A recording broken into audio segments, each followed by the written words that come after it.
Good morning. Happy Monday. Today is an exercise lab day, and we are going to be talking about the back. And the reason why we talk about the back is because we're all a variation of this.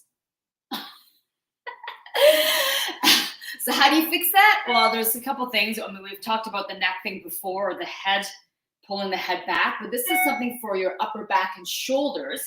And because we're rounding up this way because of being on the phone and computer and what have you, you got to go in the opposite direction. So it's all about the pulling.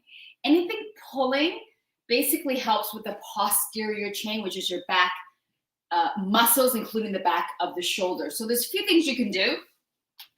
You can have a band like this, and I unfortunately don't have anything to hook it around at the moment, but you can hook it. I'm going to do it around my foot. And you can have it up a little higher, up a little higher, up a little higher. Okay, so what I mean by that is right now I've got it hooked around my foot, and I've got weights here on the floor as well. Hang on, let me move that aside. So I've got hooked around my one foot, and this leg is forward. I'm going to hinge back. So we talked about the hinge before, where your hips are like a door hinge. Okay, so you don't want to be doing this because it's kind of what we do all day already. So that's a back bend, and you want to ensure that you're in a hip hinge.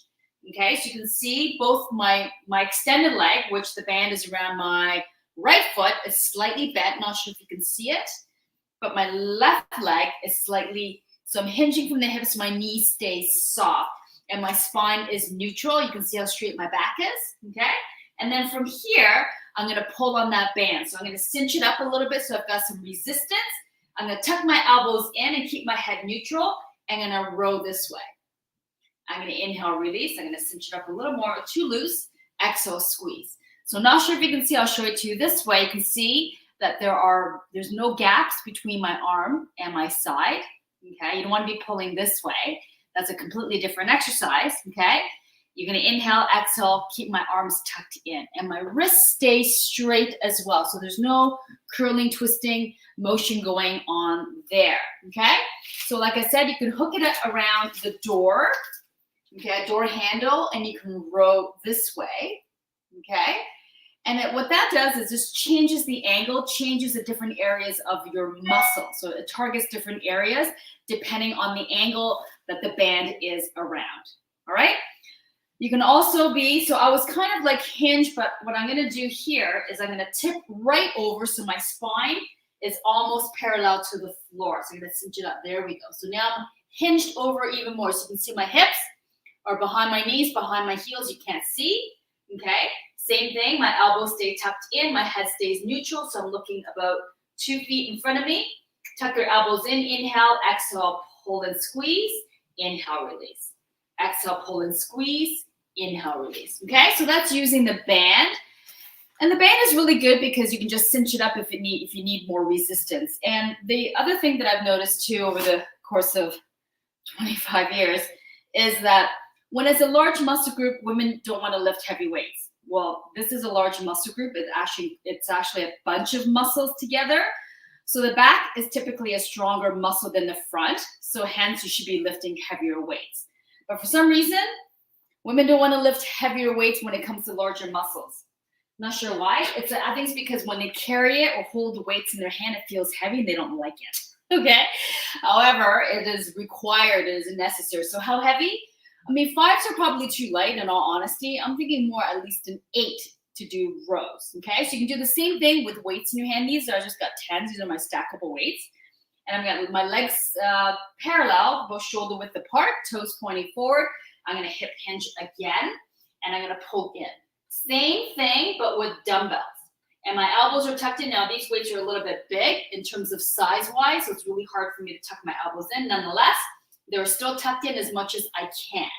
And if you notice that I'm not lifting as I'm rowing, that's the other mistake that people do. Okay, you want to stay down, and you want to just pull the arms in, squeeze. And when you hold it here, you can feel that whole back of the shoulders and your back engaged, and then release. Okay? And that's a two-handed version, of course. There's always the one-handed version. Okay, same thing, little kickstand. I'm going to hip hinge, And what this does, it actually engages the opposite oblique, the opposite abs, because otherwise it's going to pull you this way. And see how my shoulders are tipped? And if you square off those shoulders, that means you're engaging those abs a little bit more. Okay, so I'm going to show it to you sideways. I'm going to inhale, exhale, squeeze, and release. My elbows are tucked in. Okay, and I'll show it to you this way so you can see my elbows are tucked in. There's a slight little gap, but not much. Okay, pull straight in. All right. And I have the opposite arm up for a little bit of balance, and that's okay. It helps to engage those abs a little bit more. And of course, what you do on one side, you've got to do on the other side. Hip hinge forward, looking forward, squeeze and release. Squeeze and release. Okay, so that is your postural exercise, otherwise known as the back row. Good for your posture. All right, so that's it for today. Next week, we have a exercise class, so it's 30 minutes. Can't remember what it is. There is an exercise class next Monday, and I will see you then. Bye for now. Bye.